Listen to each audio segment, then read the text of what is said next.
Hace algunas semanas tuvo lugar por fin, por lo menos desde el punto de vista protocolario formal, tuvo lugar el festejo, la conmemoración del bicentenario del inicio de la independencia nacional, un festejo que, como se sabe, produjo o suscitó la organización previa de comisiones, preparativos, seminarios, foros, debates, iniciativas de investigación, proyectos de discusión.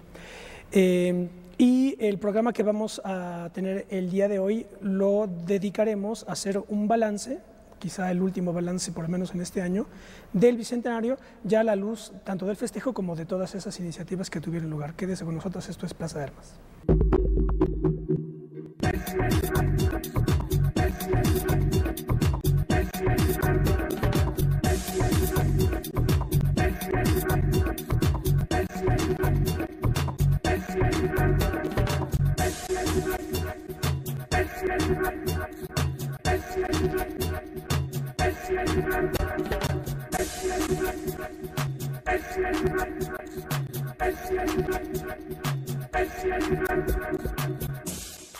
Hola, ¿qué tal? Qué bueno que están en otro programa de Plaza de Armas, aquí por Capital 21. Les recuerdo nuestro correo electrónico plazadearmas c21@gmail.com y nuestra página propia www.plazadearmas.tv.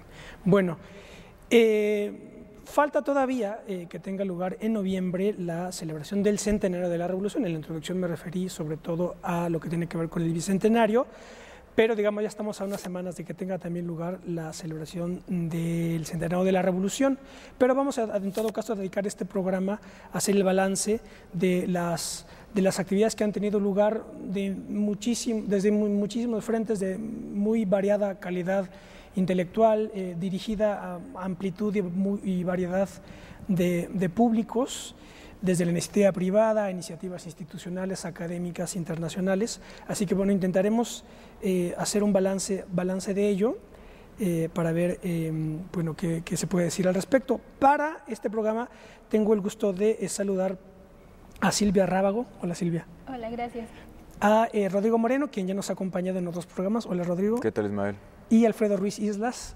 Hola, Ismael. Los tres de la Facultad de Filosofía e Historia del Colegio de Historia de la UNAM, a la que también se le ha dedicado todo un homenaje merecidísimo por su centenario. También vale la pena decir, bueno, con Rodrigo y realizamos, de hecho, el primer programa en Plaza de Armas para analizar, fue el año pasado, me parece, Rodrigo, sobre Bicentenario.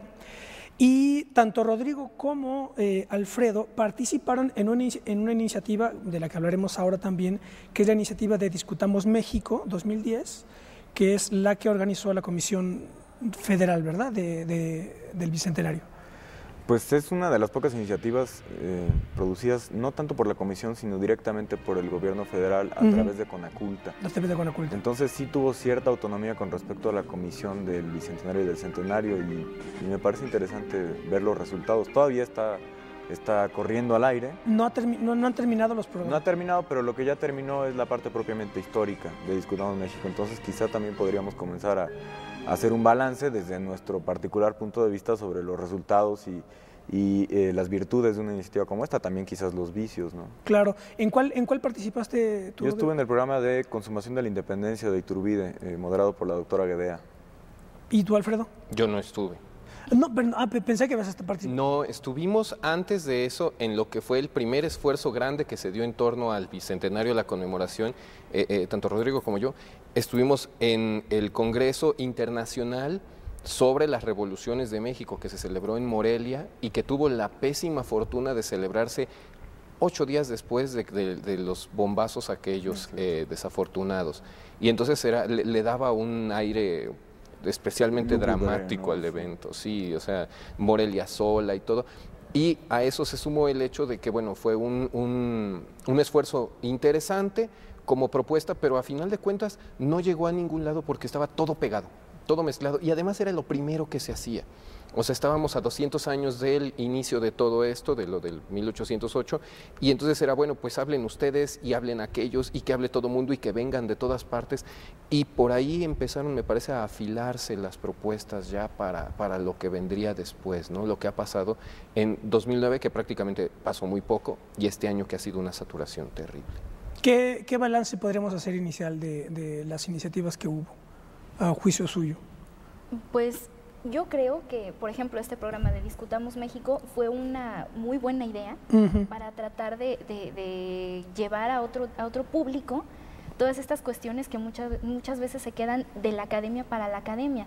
El único problema que yo le veo es que estuvo muy disparejo de momento, tal vez, cómo se moderaba el programa o la temática. De repente había comentarios que eran, no sé, por decirlo de algún modo, demasiado elevados para un público en general.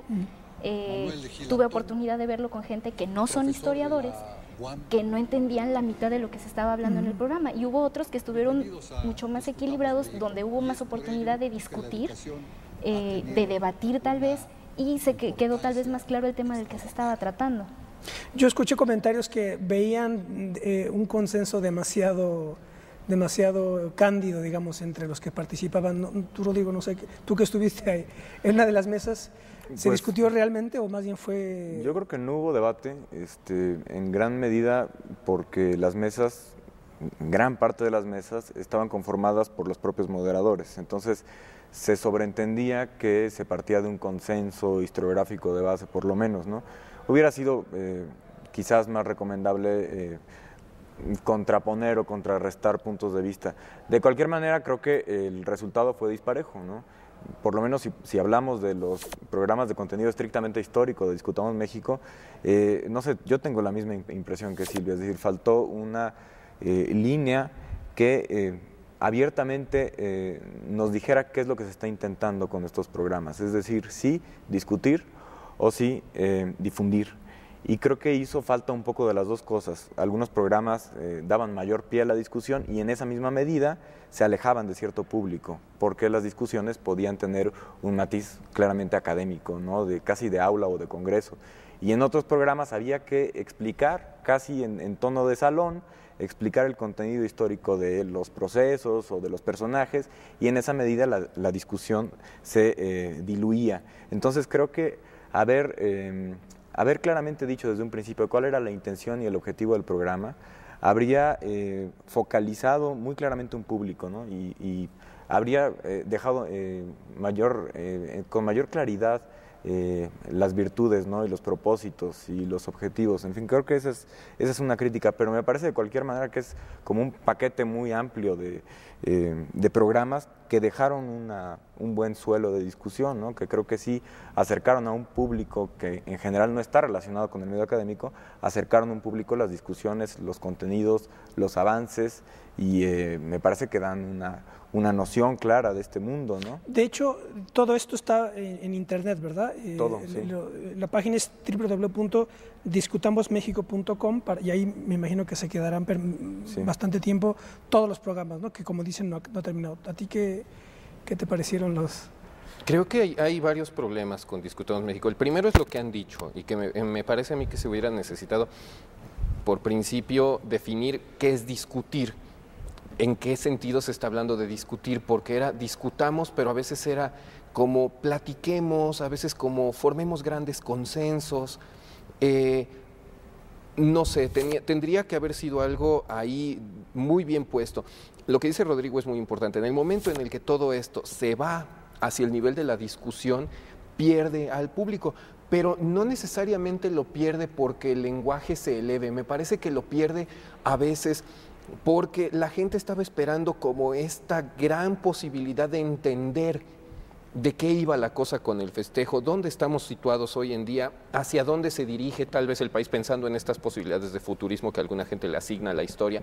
Pero era fundamentalmente este esfuerzo de divulgación que, si le hubieran dicho entendamos México, hubiera quedado muy bien, pero discutamos siempre te genera una serie de expectativas que no necesariamente son susceptibles de ser llenadas por un espacio con el formato que se tenía además. 4 personas ahí hablando, una que moderaba. En algunas ocasiones no moderaba, en algunas ocasiones abruptamente se metía ya en la discusión y decía, vamos a hacer esto de esta manera. Entonces, me parece que un poco faltó por ahí definir primero el alcance del programa. Y después de definir el alcance del programa, tal vez crear otro tipo de formato, porque hay un problema ahí que comentó hace poco una colega de la facultad, que ella estuvo ahí como coordinadora, decía, es que yo llegué al programa y me desencanté del mismo, pero entonces parece como que el programa tiene vida propia, como que el programa puede lograr que la gente se desencante o no, Claro. y es algo Cuando que es la depende de- acción del sujeto. Claro. Entonces, ella llegó, llevó a su gente. Pero se refiere, ¿por qué? Porque estaba muy acartonado, porque yo veía, bueno, los que vi sí estaban como demasiado acartonados, que por ejemplo aquí lo que se intenta es que no sea así, que sea más, que se pueda discutir más precisamente, ¿no? O interrumpir. Es que yo creo que esa es una crítica a nuestro gremio, ¿eh? Sí, somos un gremio muy acartonado y nos cuesta mucho trabajo darnos a expresar de forma abierta, ¿no? Y discutir, efectivamente, poner las propuestas sobre la mesa, dejarlas vulnerables y discutir. Y yo creo que eso lo dejó muy en claro el programa. Un divorcio entre nuestro oficio y lo que la sociedad espera de nosotros. Y eso es dramático, darse cuenta de ello. Totalmente. Es decir, que llegas a un programa y te preguntan, bueno, ¿en qué ha avanzado la historia en estos años? ¿Qué sabemos sobre la independencia? ¿Existe o no existe el pípila? Entonces, ya cuando tú te enfrentas a una pregunta de ese tipo, entiendes que hay una concepción de la historia que no es la que tú tienes y que creo que no es la que el gremio tiene. O sea, Claro, es problemática entiende la historia. claro, que nuestro objeto de estudio es mucho más vivo, ¿no? Mucho más subjetivo, mucho más cambiante, y no se trata de estar descubriendo cosas que ya están ahí fijas, no hacemos ciencia en ese sentido. Entonces, cuando hay una diferencia de objetivos tan clara entre sociedad y academia, puede que no haya comunicación, ¿no? No, y además disciplinas, ¿no? Porque, por ejemplo, aquí tengo la temática, fueron, según la información de la página, son 23 líneas, ejes temáticos, ¿no? Los 10 primeros son de la Facultad de Historia. Bueno, también, y antropología está, introducción general, los digo rápido, Mesoamérica, México virreinal, grandes temas fundacionales, independencia, México independiente, el porfiriato, Revolución Mexicana, la construcción de un nuevo país, México moderno, historia mínima de estados y municipios. Hasta ahí, Facultad de Historia. Y luego vienen ya los politólogos y los sociólogos. Tema 11, transición democrática. Que me imagino que por ahí va el asunto, era como todo alinearlo según la idea de la transición democrática, ¿verdad? Me parece, eso lo podemos discutir ahora. Transición democrática, después organizaciones políticas, discusión pública, educación, quiénes somos los mexicanos, México, cruce de culturas, mujeres, la juventud hoy, derechos humanos, escenario internacional, actualidad, México en calidoscopio y un México para los próximos 100 años. Esos fueron más o menos los temas. Distintas facultades ahí que tienen que ver un poco con cuestiones tanto ontológicas como nociológicas, ¿no? De abordaje de la realidad. Pero también tiene que ver algo ahí en este abordaje, ¿o no? Por ejemplo, yo recuerdo cuando empezaron a transmitir estos programas donde parecía que ya la historia era así como, empezamos aquí, terminamos acá, y que vengan los que siguen. Empezaron a hablar de cuestiones como de región, de construcción de lo regional, de la idea de México, México multicultural, etcétera, y eran programas sumamente didácticos. Pero eran programas tan didácticos que resultaban, como es imposible lograr el justo medio en ningún aspecto, entonces resultaban hasta aburridos. México entonces es así, y las regiones entonces son así. Y después de hacer un planteamiento teórico más o menos interesante sobre las regiones, se cae todo el modelo porque empiezan a hablar estado por estado. Y entonces la regionalización como una cuestión que atiene a la cultura, se pasa a un modelo netamente político y se cae en esquemas otra vez y las fronteras son los ríos y las fronteras dividen y las fronteras, pero espérate, hay que replantear esto de las fronteras. Y eso era gente que no sé de dónde salía, era gente, me parece, algunos eran del INA, otros de los centros INA estatales, pero el nivel de la discusión entonces era como muy, si entre los propios de historia era disparejo, de historia con los otros era mucho más disparejo, y cuando empezaron a hablar de participación política era todavía más disparejo, porque empezaban con unos planteamientos así como el pueblo, y regresaba a Michelet, pero no solamente regresaba a Michelet, regresaban teorías contemporáneas sobre el pueblo, y empezaban a citar a Norberto Bobbio, y decía uno, a ver, ¿cómo te explicas esta curva de los programas? Nos habla mucho de que creo yo que todos, en general, los que estamos en el medio académico, nos falta esta voluntad comunicativa de una manera terrible, ¿no? Al rato, si quieres, lo retomamos esto, pero de momento sí tener en la cabeza que yo creo que lo que más se vendió en este bicentenario, o lo que más se logró como producto de divulgación, fueron novelas históricas. Novelas históricas, sí. Y las películas. Y las películas. No los trabajos académicos. Entonces eso nos habla de que tenemos nosotros que empezar a pensar dónde estamos parados, qué estamos haciendo y para quién estamos haciendo lo que estamos haciendo, si es que lo estamos haciendo para alguien, porque parece que la academia nuevamente monologa consigo misma. Es que este programa fue el gran ejemplo, ¿no?, de la concepción que tiene la gente del historiador, que era lo que comentaba alguna vez un profesor de la facultad, que estamos acostumbrados a ver al historiador con su taza de café, su cigarro y atrás un letrero enorme en letras doradas que dice la historia y yo soy intocable, ¿no? Es esa falta de voluntad de comunicarse, de retroalimentarse con la sociedad, de esta interacción entre academia y sociedad, y seguimos cerrándonos en muchos aspectos, y la gente que toma lo que le es más accesible, lo que puede entender de mejor manera. Es que se ve hasta en la división de los programas, ¿no? Lo que acabas de leer es muy claro, hay una división en dos del contenido histórico, la parte de programas de contenido histórico y una segunda mitad de discusión más bien política. Sí, como opiniología, un poco más. Y nosotros no entendemos así la historia como algo que ya está ahí en el pasado y esa es su función, ¿no? Entonces entendemos que hacemos historia en el presente y es el único lugar en donde la podemos concebir y entonces nos asignan una tarea de anticuario, ¿no? Aclárame qué pasó, ¿no? ¿Quién era Iturbide, quién era Hidalgo, en fin? Pero hasta ahí, o sea, yo sé que eso ya pasó y no va a cambiar, entonces cuéntame el cuento. Y ya la realidad política del país, la realidad social, los problemas actuales, eso ya no te corresponde. Y entendemos nosotros que la historia, si tiene algún lugar de existencia, es en el presente. Entonces, y en la política, digamos, ¿no?, con mayúsculas. Y en la formación de pensamiento crítico y de conciencia social, en fin. Y si nos quitan esa arma, pues entonces sí nos quedamos como unos difusores que probablemente no seamos eficaces, ¿no? Porque no tenemos las armas para hacerlo. Que luego pasa mucho también, los propios colegas del gremio dicen, no, es que yo soy experto en revolución. No, yo soy experto en revolución en Sonora. Y yo soy experto en explotación petrolera, lo que pasó en Tlaxcala, lo que sea, ¿no? Y lo que pasaba en el 19 precisamente es que los políticos eran historiadores, periodistas, abogados, ¿no? No existía esa división, ¿no? Tal como ahora existe. Exactamente, eran como todólogos y podían publicar en la prensa y ser diputados y al mismo tiempo tener, no sé, un negocio, cosas así. Y ahora no hay una atomización del conocimiento que es demasiado grave. Porque, no sé, un ejemplo que se pone alguna vez en clase, yo solo sé la historia de los zapatos que se hacen en Inglaterra para pie derecho y si me preguntan el del pie izquierdo ya no sé. Alguien hará esa tesis después. De al lado, sí. Ajá, ese es el colega de al lado, ¿no?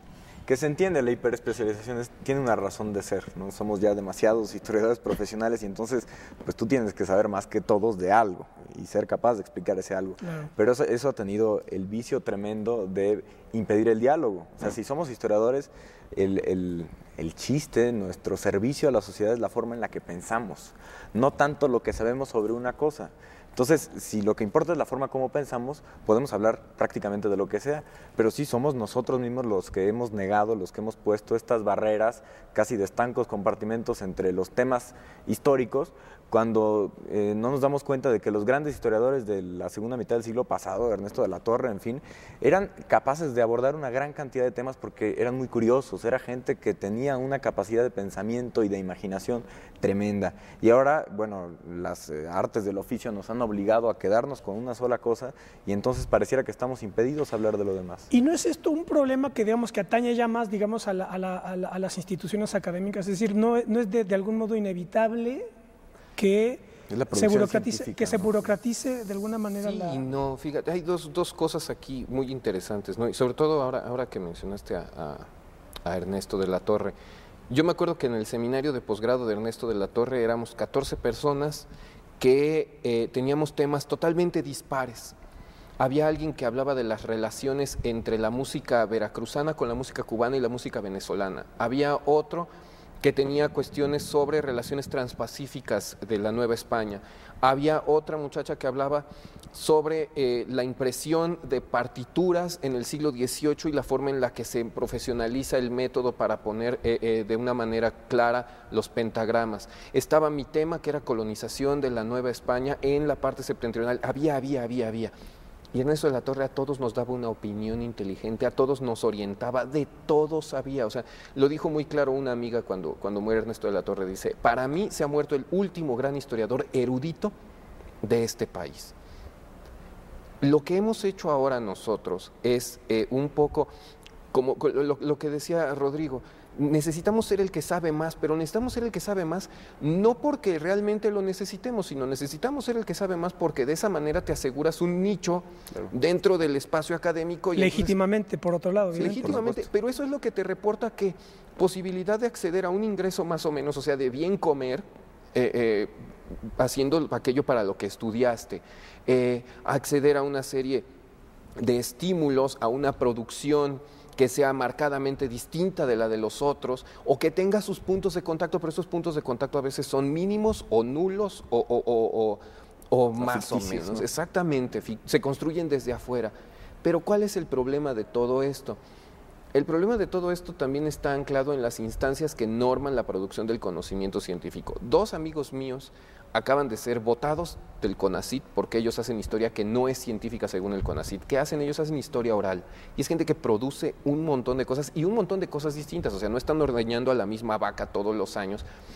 No están convirtiendo, como decía el artículo de Letras Libres, no convierten a la clase en ponencia, la ponencia en seminario, el seminario en libro, el libro en clase. O sea, y es una cosa así terriblemente viciosa. Ellos producen mucho y les dijeron, ¿pero usted qué hace? Historia oral.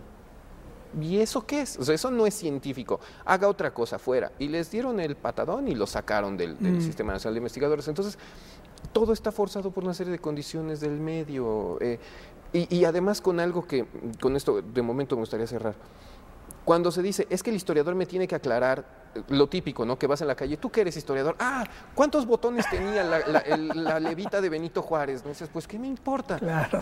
Pero si yo estoy situado en otro lado y yo me pienso como otra cosa y como historiador me concibo de otra manera, llegar a un programa a decir cuántos botones tenía la levita de Benito Juárez es una contradicción espantosa. Y otro de los errores es cuando se dice, no, es que a mí no me gustaba la historia porque soy muy malo para la memoria, como si tuviera que ver con eso, ¿no? Vamos a hacer un corte y al regresar hablaremos de, ya vimos los problemas de los académicos, ahora vamos a ver qué hacen los políticos al respecto. Vamos a hacer un corte.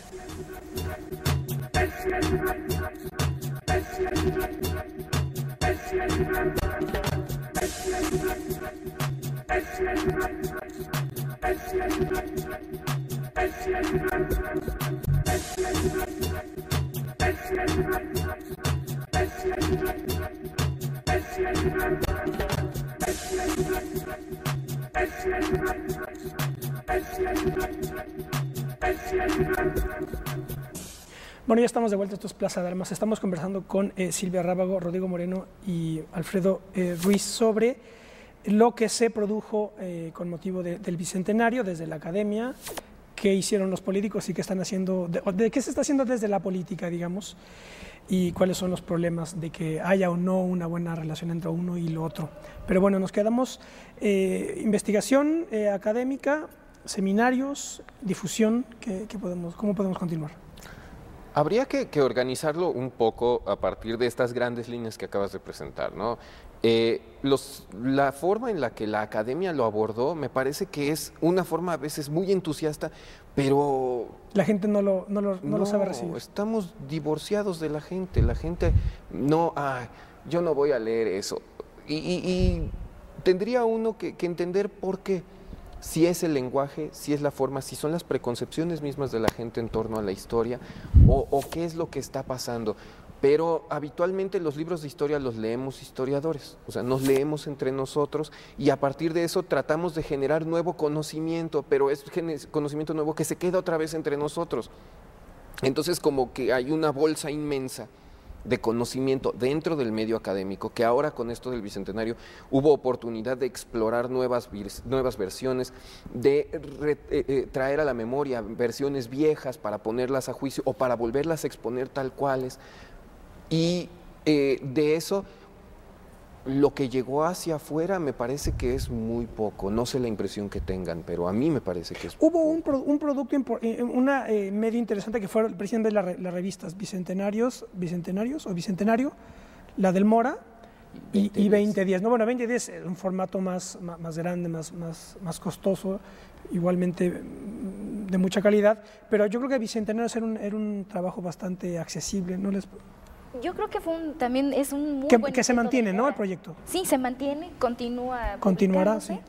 Comenzó, me parece, hace 2 años, si mal no recuerdo, y creo que es un buen esfuerzo también del Mora, por desacartonar la historia, porque hay no todos son artículos estrictamente académicos, hay participación de académicos, de gente de fuera, de alumnos incluso, que tengan alguna buena propuesta y si es aprobada por los redactores y demás, pasa y se publica. Entonces creo que también fue un muy buen intento de costo menor que 2010. Pero hay que tener en cuenta siempre que la gente puede tener preconcepciones, incluso no tomar lo que se le da como más accesible. Bueno, quería agregar entre lo que dijo Alfredo y lo que dijo Silvia un esfuerzo importante, es decir, lo que ocasionó el Bicentenario en torno a la propia producción interna de los historiadores. Esto que dice Alfredo, que no sale a la luz pública, y sí tiene una consecuencia muy positiva, que es como pretexto del Bicentenario hubo una serie de esfuerzos enormemente dispares, eso sí es cierto, pero que por lo menos tienen 3 años ya revisando, esto es lo que yo puedo decir porque es lo que trabajo, pero revisando sistemáticamente el tema y el problema y los procesos históricos de las independencias. Y entonces esto creo que así ha tenido muchas ventajas y muchas virtudes, porque nos ha acercado a historiografías que a veces eran muy alejadas. Incluso territorialmente, el hecho de que toda Hispanoamérica festeje más o menos en estas épocas lo mismo, ha ocasionado encuentros académicos muy productivos. Entonces, yo sí he asistido en los últimos 2 o 3 años a multitud de congresos de los cuales yo creo que la mitad son rescatables. Y esto es interesante, la coyuntura del Bicentenario, la pura conmemoración, que podría ser un hecho arbitrario y sujeto de patriotismo y patrioterismo, ha propiciado, ha revolucionado la producción historiográfica interna. Entonces creo que, por ejemplo, para el caso de la revisión de los fenómenos de 1808 y 1810, con el simple motivo de los 200 años y la fatalidad de los 200 años, bueno, se han ocasionado una serie de encuentros que nos dejan productos palpables, ¿no? Y que son discutibles, son materia de conocimiento histórico, pero que ahí quedan, ¿no? Entonces, también en la academia se ha generado toda una revolución y una producción de conocimiento. Y luego esto que acaban de decir, ¿no? La manera de difundir ese conocimiento. A veces lo que se difunde no es tal cual lo nuevo, no es tal cual lo que se está discutiendo, pero sí se hacen esfuerzos por difundir una nueva manera de ver las cosas. Y esta revista de Bicentenarios de Mora y 2010 son 2 claros ejemplos de ello, ¿no? Una forma de dejarle a la gente, de acercar a la gente un conocimiento nuevo, distinto, novedoso, no, quién sabe, pero una manera de acercarlos al conocimiento histórico. Entonces, son como 2 canales distintos, ¿no? La producción interna de la academia y la manera de difundirla y hacia quién va, ¿no? Ahora el problema es cómo digamos, esa producción llega al público, y 2, cómo llega a la política, o sea, al poder político, porque, por ejemplo, lo que me parece, se podría decir, es que realmente el discurso oficial de todos los gobiernos, de manera muy general, fue básicamente seguir un poco en la misma línea, ¿no? Y 200 años, viva la independencia, etcétera, estos son los héroes, más o menos, ¿verdad? De manera muy general. Entonces, todas esas discusiones, todos esos revisionismos, el contexto hispanoamericano, las críticas, etcétera, eso realmente se quedó en la academia. ¿Qué se puede hacer, digamos? Es que fíjate, hay algo interesante. El hecho de que hayan habido multitud de congresos y de que aparezcan estas nuevas versiones y estas nuevas formas de entender los planos regionales o el plano iberoamericano, tiene un problema, o sea, y es un problema de revisión crítica que tendría que hacerse al interior de la academia. De entrada hay que dejar de pensar a la academia como este monólito, porque no es lo mismo lo que hacemos aquí nosotros, y no es lo mismo lo que hacemos aquí nosotros, los de la UNAM, que los que hacen aquí ellos, los del Colmex, y también los que hacen aquí ellos, los de la UAM o los del INA. Pero también está la gente de provincia, donde el conocimiento se atomiza, donde los esfuerzos se vuelven una cosa muy extraña, donde pueden o no haber cosas. Yo no sé si en Baja California Sur, por ejemplo, movieron algo con respecto al Bicentenario, si en la Universidad del Caribe, ahí en Quintana Roo, pasó algo también al respecto, si la Autónoma de Campeche hizo algo por el estilo, no lo sé, no lo sabemos. Entonces, eso es un primer problema en cuanto a la densidad del conocimiento producido. Y después llevarlo esto hacia los grupos políticos, también lo que nos dejen claro es que ellos tienen que sumarse a este discurso nacional porque de otra manera como que están muy limitados, o sea, no hay este acercamiento de ellos con los espacios que se supone que son productores de este conocimiento, decirles, a ver señores, ¿ustedes qué? ¿Qué tienen? ¿Qué hay de nuevo? Si uno se pone a pensar que, por ejemplo, la noticia de la consumación de la independencia llega a California en 1822 y la gente se queda, ¿de veras? Sí, ya somos independientes. Hombre, pues qué bueno. Y hoy ellos, ¿cómo reaccionan ante eso? ¿Cómo se suman a este festejo? Se suman en un automatismo motivado por un poder político que o no tiene la forma, o no tiene los medios, o no tiene ni siquiera la necesidad de decir, vamos a hacer algo inteligente. Es como lo que decíamos, para que llegue a todo mundo, pues hay que darle cosas sencillas. Parte también de una preconcepción de la gente, en tanto gente de escasa o nula capacidad intelectual, cosa que a mí me parece francamente lamentable. Sí, subestiman de entrada al auditorio. Digamos. ¿Qué quiere la gente? Pan y circo y el coloso. O sea, y es una cosa horrible, ¿no? El coloso ese que empezó siendo Benjamín Argumedo y terminó pareciendo el Canaca, según algunas interpretaciones. Entonces era una cosa ya muy extraña, muy ajena, como estos símbolos huecos, y dejar otros como pendientes de significación en la ciudad y afuera, ¿no? Esta ciudad donde se entiende claramente toda esta cuestión central del México construido a partir del discurso, pero ¿y hacia afuera? Yo espero ver ahora en los festejos del centenario, por ejemplo, que en Sonora realmente se pongan las pilas, que en Coahuila, que hagan un festejo. ¿Pero tú crees que pues, de la revolución dices el centenario? De la revolución. Yo espero que se haga algo mucho mejor, menos central. Es más fácil comprenderlo. Es más fácil entender el regionalismo del país a partir de la revolución, la de 1910. Pero acá es como este discurso plano y homogéneo que tiene que ser, o sea, discutir otra vez si Hidalgo es o no el padre de la patria, es algo que puede llevar a mucho, pero es algo que te tira el festejo, es algo que le pone sombras, que te hace ahí, te lo motea de colores extraños. Es que este es un gravísimo problema. Si hablamos de divorcio entre sociedad e historiadores, bueno, el divorcio es todavía más franco y más claro entre conocimiento histórico e historiográfico científico y discurso patriótico nacional. O sea, ahí sí son dos campos tremendamente distintos, y a mí sí me causa mucho problema hablar de los dos. No sé si tengan líneas convergentes, no sé si lleguen en algún momento a juntarse, pero a mí como historiador me causa mucho problema. Lo que sé es que lo que yo hago no tiene nada que ver con la construcción de esta identidad patriótica o nacional, y también me queda claro que el discurso de la historia patria, la que se enseña desde primaria, tiene un sentido de orgullo nacional para generar una especie de sentimientos de solidaridad o de identidad que tiene su razón de ser. O sea, yo tampoco puedo cuestionar eso, pero acepto que me cuesta mucho trabajo entender lo que yo hago y el conocimiento que tengo de los procesos históricos y la forma en la que en general se entienden. Y también entiendo que tiene esto un sentido, que van por carriles distintos, pero entonces que todo esto sea un pretexto de algo que yo entiendo de una manera distinta y que en general el gremio entiende de una manera distinta, que es absurdo e imposible hablar de naciones en 1810, que había otro tipo de valores, de impulsos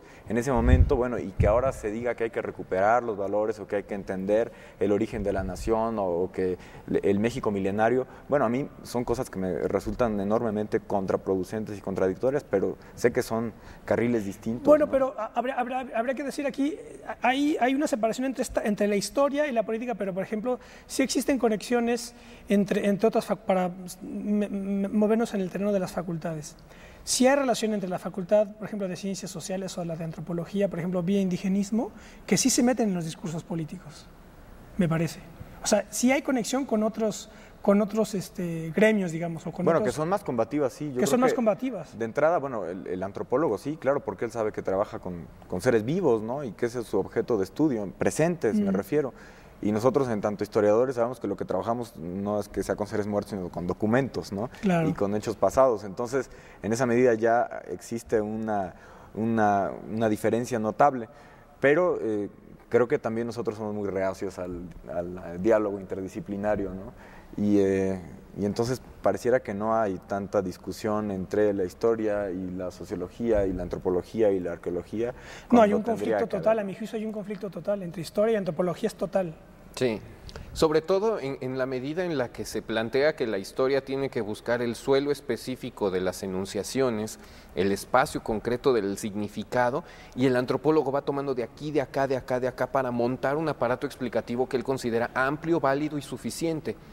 Y nosotros decimos, no, o sea, eso es un absurdo, o sea, está metiendo de todo en el mismo costal para crearse algo que pudiera incluso parecer y ser catalogado como falso. Entonces, a partir de ahí sí tenemos nosotros un grave problema que yo creo que no nos aísla en la medida en la que surge... ¿Nos aísla que las disciplinas, dices? A nosotros los historiadores, pensando en esto que acabas de decir, de que los antropólogos y los sociólogos y los politólogos tienen esta cuestión fundamental de conexión con los órdenes de gobierno, ¿no? Y los historiadores no, pero este aislamiento, este dejar afuera al historiador, sucede en la medida en la que se concibe justamente a la historia como el hasta allá y hasta entonces, y no como algo, lo que decía Rodrigo hace rato, que es fundamentalmente materia del presente. Y cuando alguien pregunta, bueno, ¿y de qué me sirve a mí estudiar viejeces? Entonces ahí es donde caemos en un hoyo importantísimo. Ahí es donde la actualidad de lo que estamos haciendo no se entiende, no se valora, pero también con el otro problema de, por ejemplo, de Discutamos México, que tú mismo lo señalaste, ¿no? Venimos desde ese pasado y llegamos hasta el día de hoy, así como en una línea recta, unívoca, continua, unívoca y siempre con el mismo sentido y la misma posibilidad de ser, porque no hay de otra. O sea, nos lleva a replantearnos un montón de cosas dentro de la disciplina, dentro de nuestras posibilidades de divulgación, el contacto que tenemos con la gente, con otros grupos que hacen historia. Yo trabajo mucho con cronistas y ellos son gente que ha producido muchísimo para esto del Bicentenario, pero en un nivel que a veces es lamentablemente elemental, lamentablemente de bronce. Y entonces tampoco llegamos a ningún lado así. Y tampoco puede uno llegar a corregirles. Y oye, ¿sabes qué? Es que el héroe de tu pueblo no es ni siquiera héroe y menos es de tu pueblo. Es de otro lugar y es un villano. Entonces me pegan. Claro. Pero necesitamos como ir articulando. Sí, yo leí en un periódico, no va a dar, van a herir susceptibilidades, no va a dar ni el nombre del periódico ni el autor, pero un artículo lamentabilísimo hablaba sobre la reacción, sobre cómo el gobierno reaccionario, así, ¿verdad?, de manera categórica, o sea, el actual, lo incómodo que fue para él celebrar a sus enemigos históricos, Hidalgo. Entonces, pero pone a todos de un lado, Hidalgo, Morenos, todos, ¿no?, los buenos, porque de haber sido, si hubiera podido este gobierno, hubiera celebrado, entonces pone a Santana, a los cristeros y a todo el mundo, ¿no?, Iturbide, a todos. Y entonces dices, bueno, en fin, o sea, este hombre tiene claro todo, ¿verdad? Entonces en 200 años tienes al progreso y a los reaccionarios, y entonces están peleados desde hace 200 años todos así, y hoy, en fin, ese es burdo por todos lados, ¿verdad? No hay manera de poder discutir con un argumento de esa naturaleza. Ese creo que sea que sabemos de cuál estamos hablando. Creo que sabemos bien. Me pareció pero cosa... también con un problema, o sea, en esta cuestión de es que es el enemigo de la reacción, hay dos cuestiones ahí de fondo. La primera que echa de lado la forma en la que la revolución fue patrimonializada por un partido en concreto, y entonces cuesta mucho trabajo enfocarla de otra manera. Y hay otra, la enunciación misma de la reacción. Yo siempre que oigo, los reaccionarios, siempre me acuerdo de esos textos de Venustiano Carranza donde dice, esos reaccionarios espantosos, bandoleros. O sea, para Carranza los reaccionarios son Zapata y Villa. Entonces, ¿dónde está la reacción? Pues donde no estoy yo, donde está el progreso y donde vamos para adelante de alguna manera. Entonces, sí, me parece que también esta historia dicotómica, que fue algo que no se alcanzó a quitar en esta ocasión, ahí sigue, y es algo que tendríamos que haber puesto sobre la mesa, ¿no? Esta historia maniquea, buenos, malos, héroes. Sí, se llegó a temer, ¿no? Se llegó a sospechar que cuando llegara el PAN al poder, se iba a generar un nuevo discurso histórico. Yo no sé si eso hubiera sido malo o no, lo cierto es que no pasó, y no pasó por un hecho más lamentable que no es propiamente la reacción, sino por la vil ignorancia. Sí, ¿no? sí, fue eso. La verdad es que hay una gran ignorancia de los procesos históricos, y entonces no es que estén dispuestos a enarbolar a Iturbide o a Santana porque crean que eso va de acuerdo a sus propios valores, no, es que no tienen ni idea, de lo que significaron esos procesos, y además no se van a atrever a hablar es mal como una en contra de miseria, nadie. son miserables porque ni siquiera lo pueden hacer, o sea, no había bronca, o sea, yo no tengo problema con que me expliquen la consumación y el papel fundamental que tuvo, por ejemplo, Iturbide. como dice Bulnes, ¿no? Pone Hidalgo, Morelos, es Hidalgo, Morelos y Iturbide, son los tres fundamentales. O Molina Enríquez, igual, en los grandes problemas nacionales y en Juárez y la Reforma, pone a todos en su justo lugar. No se va ni contra uno ni contra otro. Bien Porfirio Díaz, bien Santana, en su momento estaban resolviendo problemas concretos, etc. El problema es la ignorancia y la miseria que hay en unos y en otros, en este caso en el gobierno panista. Pero yo no tendría problema que me saquen a Lamán o a Iturbide, no. ¿Por qué habría problema? Es que es el gran problema también de todos estos festejos, que no se pudo salir de la casilla de estos son los buenos, estos son los héroes, estos son los malos, estos no los toques. ¿Por qué se sacan los restos en esta acción patética de sacar los huesitos del ángel para llevarlos a Palacio Nacional? Y a Iturbide lo dejan, para no variar, olvidado, arrumbado en su rinconcito de la catedral, ¿no? Pero y con esto, algo que además lo escuchaba yo el domingo y dice uno, bueno, es que ya es hasta de dar ternura.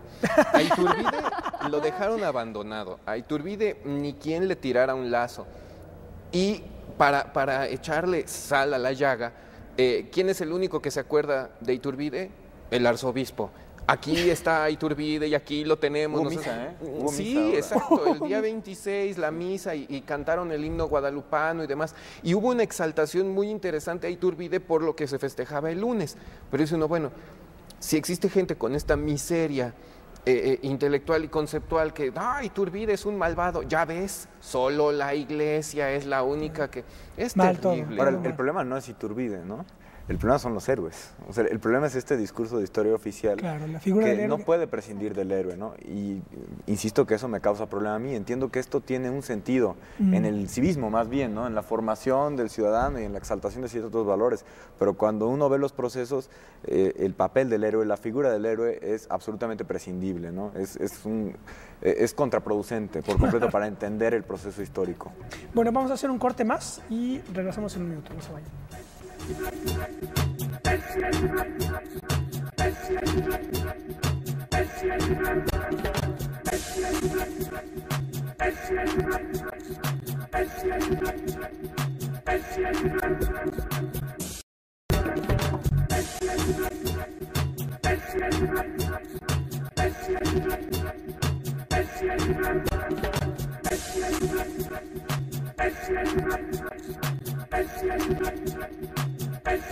Bueno, ya estamos de vuelta, estamos conversando con Silvia Rábago, Rodrigo Moreno y Alfredo Ruiz sobre lo producido con motivo del Bicentenario. Y en este bloque, ¿por qué no nos dedicamos a hablar sobre lo que van a ver millones y no todos los artículos y los libros de historiadores o de crítica que podemos aquí discutir, sino que millones van a ver las telenovelas que, ahora lo comentábamos, está produciendo Televisa, TV Azteca y Canal 11. Bueno, no, Televisa y TV Azteca me dicen que son como documentos históricos, es recreación de los acontecimientos.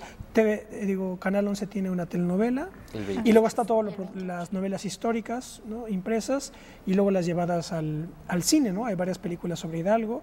Está esta película de Luis Estrada, Infierno, que no es histórica, sino es una crítica con motivo de... ¿Qué podemos decir al respecto?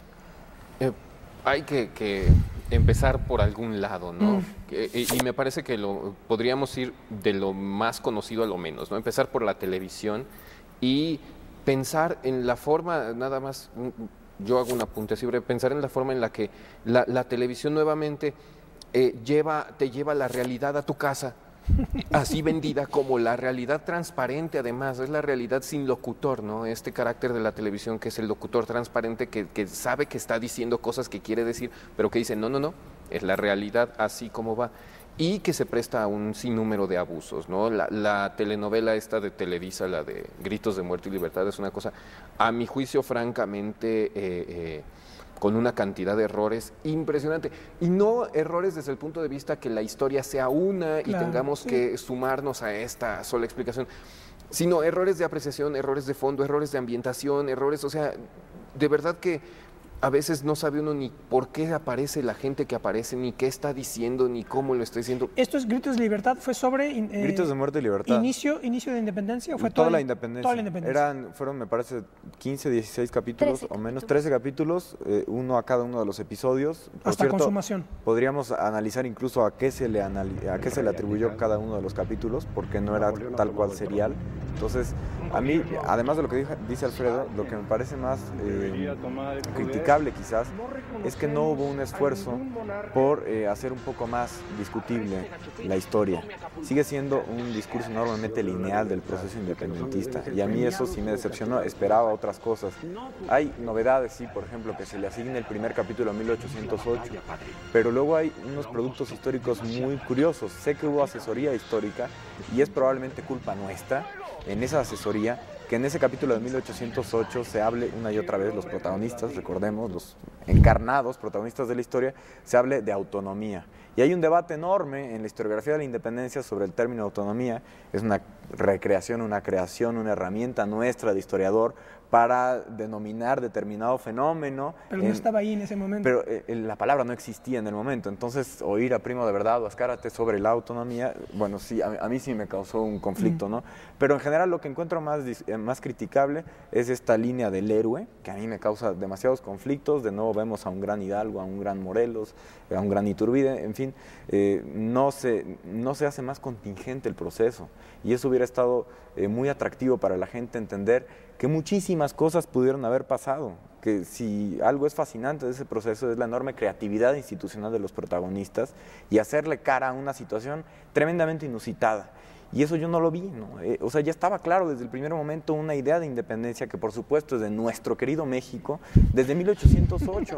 Y caray, si le debemos algo al proceso de independencia es la creación de esa cosa que se llamó Estado Nacional Mexicano, primero bajo el Imperio Mexicano. Entonces, como que hacer más comprensible eso, con algunos diálogos yo creo que se podría haber logrado. Entiendo que en tan poco espacio es difícil, ¿no? Pero ya que vas a invertir tanto en una producción tan costosa y vas a, digamos, a poner en cuestión lo que ya se ha hecho, porque Televisa hace 2 años había hecho una novela ya sobre la independencia, pues entonces trata de arriesgar algunas interpretaciones ligeramente novedosas. Y hilvanar fino y concentrarte. Yo creo que no pierdas nada, ¿no? Yo creo que no hubieras perdido nada. Eso es lo que me parece más criticable.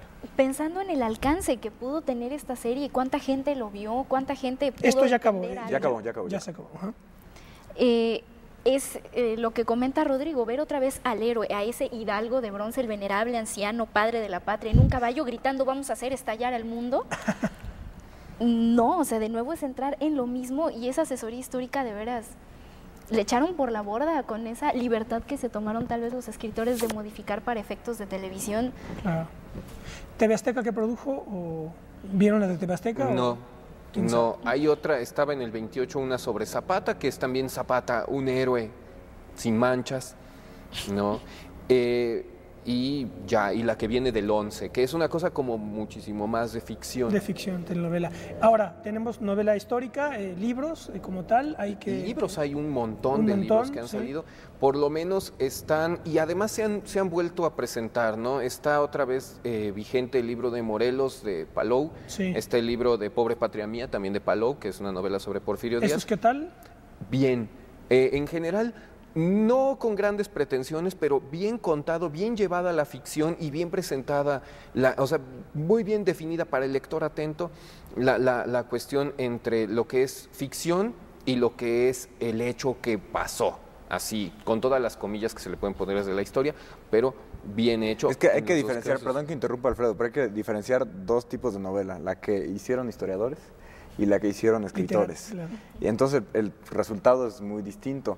Yo creo que la de Palou, a mí la de Morelos, me parece que es una novela mejor escrita, porque es un escritor, pero de nuevo vemos al héroe desde la primera página. De hecho se llama Morir por la Patria o Morir es nada. Entonces, a mí no me gustó porque no me ayudó a historizar el tiempo, no me puso los pies en 1810, pero está mejor lograda. Luego tenemos una novela de un historiador, que es la de Jan Meyer, Camino a Baján. Jan Meyer es un gran conocedor del proceso de Hidalgo, sobre todo cuando gobierna en Guadalajara y de ahí todo lo que ocasiona en la Nueva Galicia, y se nota el conocimiento del tiempo y es muy puntual, pero entonces echa mano muchísimo de los recursos que nosotros utilizamos como historiadores, que es citar el documento, y entonces es una recopilación documental fascinante la novela, ¿no? Pero como novela me parece que pierde eficacia en ese sentido. Claro. Perdón, estabas en eso. No, está bien. No, eficacia narrativa, sí, la de Jan Meyer, no. Está también una sobre Mariano Matamoros, que es... lo más curioso es que para acceder a un posicionamiento retórico muy bueno, o sea, a ver, que me crean mi novela, que no solamente es lo que me he inventado, sino que pasó, ponen bibliografía en estas novelas, ¿no? Y el problema es que la de Matamoros, la bibliografía que tiene, pues es bibliografía muy básica, o sea, es Alamán, es Mora, y ya, entonces se va como que todo muy rápido, ¿no? Y entonces llegamos a Chiautla y antes habíamos estado en Izúcar y antes habíamos estado en tal parte, y ya dice uno, bueno, y cuéntame el detalle, describe.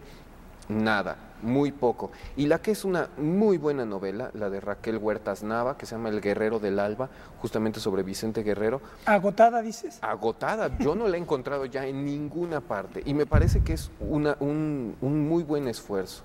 Entonces, hay como para todos los gustos, ¿no? Esta de Matamoros, digo, es buena y es más sencillita. Entonces queda bien. La otra, la de Jan Meyer, pues me parece que va hacia otro tipo de público que está esperando otro tipo de cosas, ¿no? Es muy curioso porque si hablamos de novelas, pues yo creo que va a haber algunas, no sé si insuperables, pero que es difícil prescindir de ellas. Y Los Pasos de López de Ibargüengoitia, aunque no sea en Bicentenario, se tiene que leer. Es como tratar de entender a Bolívar a través del General en su laberinto de García Márquez, pues es mucho más eficaz que muchos libros de historia. Y son capaces de recrear el tiempo histórico, no los hechos, sino el tiempo histórico, porque tienen mejores instrumentos narrativos. Es evidente, ¿no? No nos pongas a nosotros a escribir novelas porque probablemente el resultado sería lamentable. Nos quedan 2 minutos. Películas. Otra. Pues de las películas que han salido últimamente, la del atentado, por ejemplo, que está bien contada, está bien llevada la historia. En algunos momentos se hace lenta, lo que es muy notorio es que los foros a veces parecen de cartón. Pero la historia está bien contada, las actuaciones están muy bien. La de Hidalgo, no he tenido oportunidad de ver. Hidalgo se basa en la novela, en una novela, ¿no? La de Hidalgo de Bichir es los años de Hidalgo en el último cuarto del siglo XVIII, en San Felipe. Entonces es como la recreación de la pequeña Francia y todo esto. Correcto. Entonces parece que está muy bien llevada porque tiene este tono de Ibargüengoitia, justamente desmitificador, como tratar de burlarse un poco del personaje, que desde luego ahí, me parece a mí, no está como un héroe. Entonces, por lo menos como desfachatada, produce un efecto positivo. Algo distinto de todo lo que se había estado viendo. Pero fíjate, es muy extraño, porque puede ser una película desfachatada, pero desde que lo ves, es Hidalgo, que tal vez no es héroe, pero es decidido, es valiente, es audaz, es temerario. Aunque se eche sus alipuses y se vaya con 2, 3 muñecas por ahí, pero finalmente tiene este problema, que sigue siendo Hidalgo que ya tiene en la cabeza puesto que él va a ser el gran héroe, ¿no?